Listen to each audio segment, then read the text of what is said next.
honeyberries are very attractive to birds, cedar waxwings especially, and the birds will start going after them as soon as they turn purple, and the berries have just started turning purple.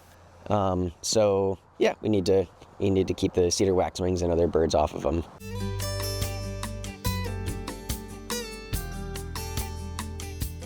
All right, so the plan for today is to put the bird netting on. The first thing that we're gonna do is do a quick weed, because once bird netting is on, it's really hard to get under there and weed.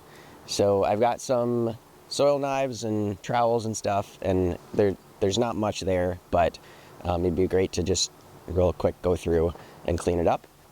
And then the next thing is to pound the T-posts in. So they're gonna go in the middle of the rows, like in between the plants. So we need one on each end of the row, and then every fourth plant.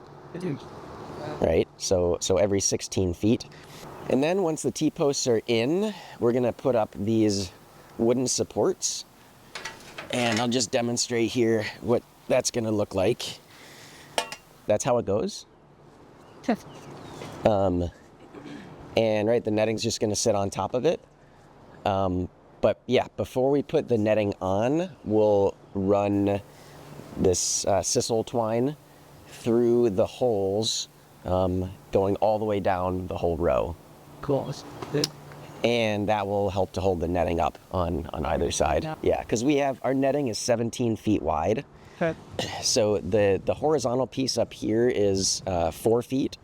Okay. And then the vertical piece is 16 inches. It should give us enough length or width on the netting to cover it, and then have enough extra on the bottoms to wrap it around this water line, which is going to secure the edges. Yeah, so that's what that looks like. And then once those are in, the farm crew is going to be out here at 10:30, so after their break, and run the netter getter for us, and we'll spool out this netting. So I don't know what it looks like exactly, but it's supposed to be 17 feet wide and 5,000 feet. So it'll be plenty for what we have here. And I think instead of cutting it at the end of each row, we're gonna keep it intact and snake it, and just like staple it to the ground or somehow tuck it in. And then once the netting is on there, it'll have to be centered, obviously, and I heard that can be tricky. Some nets have like a center line running down, and so it makes it easy to line up. So we'll just see how that goes. Does this piece it's going to live in the rows, or do we take this stuff out after harvest? We take it out after harvest. Yep. Okay. Yep. It'll preserve the life of the structure. And then once the netting is on and centered, we're going to be running this irrigation. This is a 1-inch diameter poly tubing. It's just irrigation water line down the edges of both sides of each row.